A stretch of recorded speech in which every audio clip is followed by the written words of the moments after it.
बिस्मिल्लाहिर्रहमानिर्रहीम। अस्सलाम वालेकुम। किस कदर हैरानी और कितनी शर्म की बात है कि वो इंतजामिया जिसे हक खतीब के अड्डे को बंद करना चाहिए था, उसके फ्रॉड्स को रुकवाना चाहिए था, उसे गिरफ्तार करवाना चाहिए था, ये सब करने की बजाय उस इंतजामिया ने मेरे कल्लर सैयदा तहसील में दाखिले पर पाबंदी आयद कर दी। लेकिन मैं कल्लर सैयदा अपने वादे के मुताबिक इंशाअल्लाह अज़ीज पहुंच रहा हूं। लेकिन बहरहाल ये बड़ी शर्म की बात है कि हुकूमत और रियासत इस वक्त एक फ्रॉड के साथ खड़ी है, एक कातिल के साथ खड़ी है, एक दरिंदे के साथ खड़ी है, एक लूट मार करने वाले डाकू के साथ खड़ी है।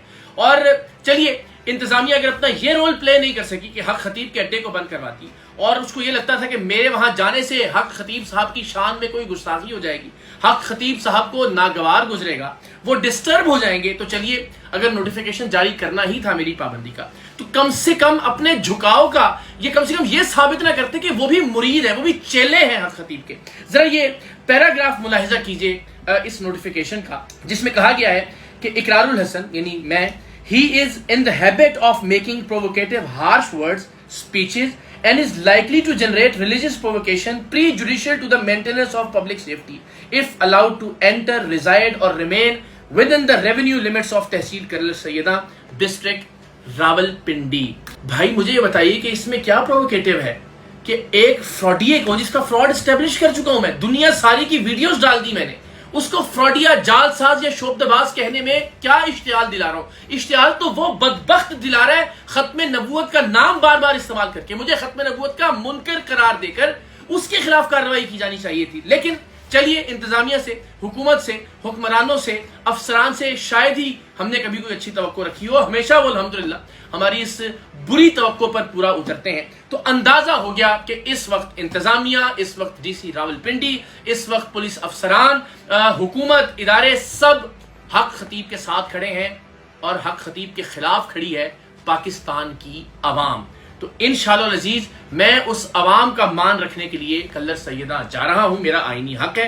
मैं अकेला जाने का मैंने ऐलान किया था, मैं बार बार ही कहता हूं, इसमें क्या इश्तियाल अंगेजी हो सकती थी, इसमें क्या नुकसान पहुंचाया जा सकता था आपके चहीते पीर हक खतीब को।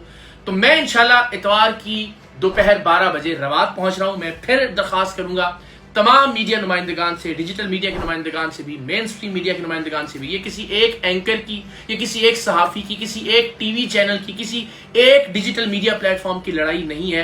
ये आप सबका, आप सबके अकीदे का, आप सबके बच्चों के मुस्तकबिल का, इस मुल्क के माजूरों का, इस मुल्क के मरीजों का, इस मुल्क के गरीबों का मसला है और आप सबको इक्वली पार्टिसिपेट करना और अपना अपना किरदार अदा करना है। तो तमाम मीडिया नुमाइंदगान से, अखबारात के लिखने वालों से मेरी दरख्वास्त होगी कि आप प्लीज रवात पहुंचिए और इंशाल्लाह इस फ्रॉड और फितने के हवाले से बहुत सारी तफसीलात मैं आपके सामने रखूंगा और फिर वहां से इंशाल्लाह तकरीबन 1 बजे के करीब कल्लर सैयदा पहुंचूंगा, कल्लर सैयदा बाईपास पर इंशाल्लाह। और फिर वहां दुनिया को ये बताना बहुत जरूरी है कि हम इस फितने को अपना नुमाइंदा नहीं मानते। मैं बार बार ये बात कह रहा हूं, तुर्किया समेत पूरी मुस्लिम दुनिया में और मुस्लिम दुनिया के बाहर भी ये फितना पाकिस्तान में प्रैक्टिस किए जाने वाले इस्लाम का चेहरा बनता जा रहा है बदकिस्मती से, और इस तासुर को हम सबको मिलकर खत्म करना होगा। तो बहुत सारे लोगों ने मुझसे पूछा कि क्या हम आ सकते हैं, कल्लर सैयदा के लोगों ने भी, पोटोहार के लोगों ने भी और इर्द गिर्द के लोगों ने भी। तो भाई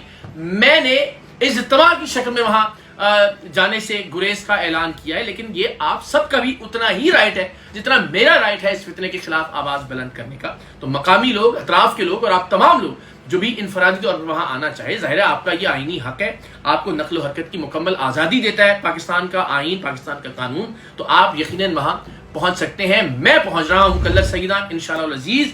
और जाहिर है अब एक बात तो साबित हो गई कि इंतजामिया, पुलिस और हुकूमत सबके सब लोग हक खतीब के साथ हैं। तो अब हमें इसको गिरफ्तार करवाने की अपनी जिद्दोजहद को मजीद तेज करना होगा। तो ये वहां जाकर मैं आपको बताऊंगा कि इस बदबख्त का ये अड्डा, जिसे ये आस्ताना कहता है, ये बजाते खुद कब्जे की जगह पर बना है। तो डीसी साहब को ये कब्जा छुड़वाना चाहिए था, जिसमें 3 बार तौहीन अदालत लग चुकी है हक खतीब पर कि वो अदालतों का एहतराम ही नहीं कर रहा इस कब्जे को छोड़ने के लिए। तो इस कब्जे को छुड़वाने के लिए इंतजामिया को काम करना चाहिए था। लेकिन हम इंशाल्लाह पुरअमन तौर पर अपना एहतजाज वहां रिकॉर्ड करवाएंगे और आप सब में से जो आना चाहे, जाहिर है ये आपका भी उतना ही राइट है, आपका भी उतना ही हक है।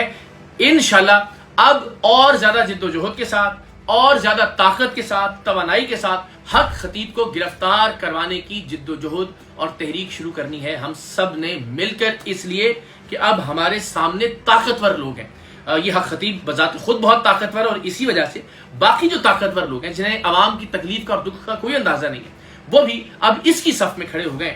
لیکن ہم نے ہمت نہیں ہارنی۔ میں آپ کو یقین دلاتا ہوں اس شخص کو اس کے قانونی انجام تک پہنچانے تک سید اقرار الحسن چین سے نہیں بیٹھے گا۔ اب یہ میرا مشن ہے، لوگوں کو اس کے ظلم و ستم سے بچانا ہے۔ معصوم بچوں اور بچیوں کی زندگیاں جو یہ بدبخت ان کا علاج رکوا کر انہیں قتل کر دیتا تھا، ان زندگیوں کو بچانا ہے، اور مجھے یقین ہے پاکستان کے تمام غیور مسلمان اس مشن میں، اس جد و جہد میں میرا ساتھ دیں گے۔ پاکستان زندہ باد۔